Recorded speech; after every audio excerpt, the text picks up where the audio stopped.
Today I would like to discuss Mary Jane Patterson.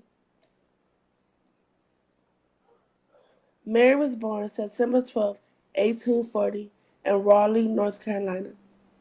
She is the oldest of seven siblings, and her parents, Henry Irving Patterson and Emmeline Taylor Patterson, were slaves.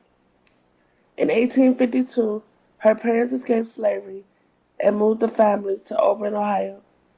As reported by the Civil War Women blog, Oberlin, Ohio had large communities of other black families. Some were free slaves and some were fugitives. Due to her parents settling north, Mary attended Oberlin College for teaching.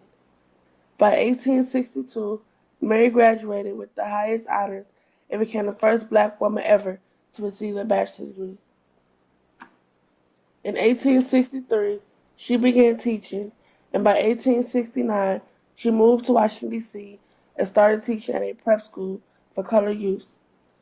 This high school was the first public high school for African Americans in the U.S.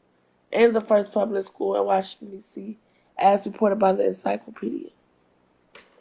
By 1871, she went from teaching to becoming the first black principal, also of the prep high school for colored youth. During her teaching, many African American children and women looked up to her, and because of her commitment to the school, it became a strong intellectual school with high academic standards. Before she resigned from teaching in 1894, it was also reported by Civil War Women blog that Mary devoted time and money alongside with other black women into the Colored Women's League of Washington, D.C. The league focused on training kindergarten teachers and providing industrial homemaking skills for working class women. It later became the National Association of Colored Women.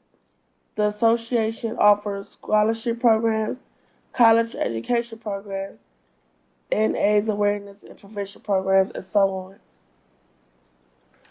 Mary Jane Patterson died September 24, 1894, at the age of 54. She never married or had children of her own. Three of her other siblings followed her footsteps and also became teachers. Her home is now included in the Washington African American Heritage Trail. And the prep school high school for colored youth was later named the Dunbar High School after the first black poet, Paul Laurence Dunbar.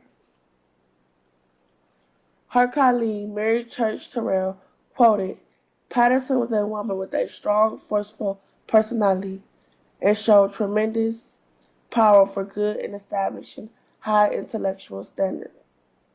In the public schools, thoroughness was one of Miss Patterson's most striking characteristics as a teacher. She was quick, alert, vivacious as a worker." In conclusion, although she is not a well-known figure in the black history, Mary Jane Patterson was a pioneer in black education and paved the way for other African American female educators, including myself. Her achievement as a leading black educator influenced generations of black students. I look up to Mary Jane Patterson and hope one day I can influence or be a role model to my students. I thank Mary Jane Patterson for making history and paving the way for other black women educators.